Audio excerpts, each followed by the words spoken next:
আর একটা প্রশ্ন খুব কমন, কারণ বহু ছেলে মেয়ে পশ্চিমবঙ্গে এই আর্টস সাবজেক্টগুলোতে, সায়েন্স সাবজেক্টগুলোতে একই অবস্থা, MA বিএড, MSc বিএড বা MA বেসিক করে বসে আছে যে কোনোদিন যদি একটা প্রাইমারি বা হাই স্কুলের চাকরি জোটে।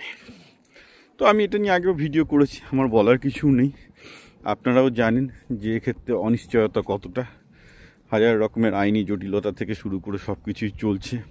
সরকারেরও হাড়েমা ভবানী, সরকার তো আমার মনে হয় মামলা চললে যত চাকরি না দিতে হয় ততই ভালো, কারণ তারা এমনিতেই মায়না দিতে পারছে না, প্রচুর ধার করে মায়না দেয়। এগুলো নিয়ে আমরা আলোচনা করেছি।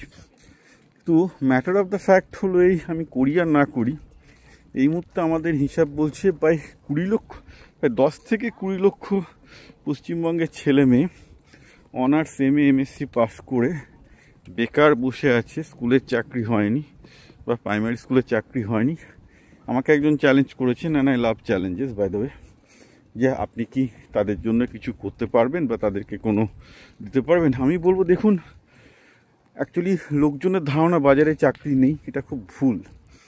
আপনি যদি যারা বাজারে ব্যবসা করছে তাদের জিজ্ঞাসা করুন, সবাই বলবেন যে আমরা ঠিকঠাক লোক পাচ্ছি না। এবং ঠিকঠাক লোক হলে প্রতিটা লোক তাদের ব্যবসার সাথেই ভালো মায়না দিতে রাজি আছে। এটাও খুব ভুল ধারণা যে কলকাতায় মায়না দিতে চায় না, এটা ঘটনা, কলকাতায় কম মায়না দেয়। কিন্তু ফ্যাক্ট হচ্ছে কেউ যদি কাজ জানে তাকে তো ছাড়বে না, কারণ তাকে যেই হোক না কেন বিজনেসের রুল হচ্ছে যে সেই লোকটা যদি ছেড়ে চলে যায় তাকে রিপ্লেস করতে আর একটা লোক আনতে গেলে তার ব্যবসার ক্ষতি হয়ে যাবে।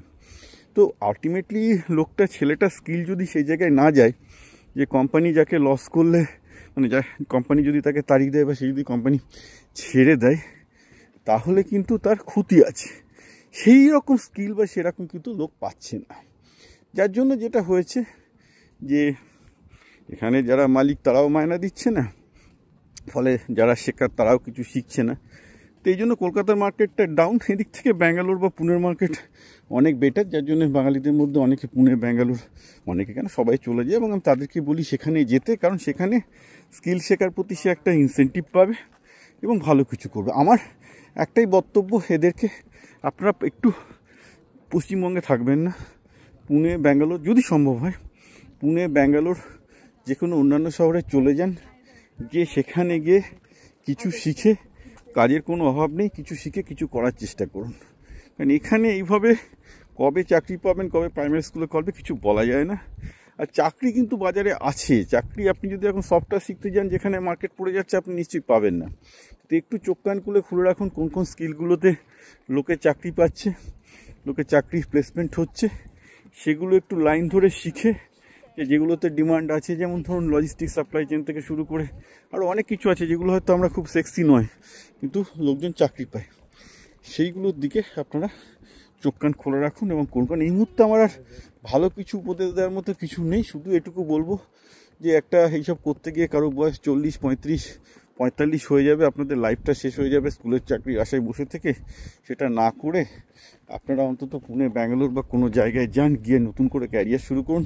লাইফে দুবার করে ক্যারিয়ার শুরু করা অন্যায় কিছু না, ইউ ক্যান ডু ইট। এবং আজকের দিনে AI স্কিল শিখে আপনি যদি বিজনেসে কী করে AI কাজে লাগায় সেটা যদি শেখেন, অসংখ্য চাকরি পাবেন। কারণ এখন বিজনেসে AI প্রচুর কাজে লাগছে এবং লোকজন ঠিকঠাক খুঁজছে যে কীভাবে বিজনেসে AI কাজে লাগিয়ে।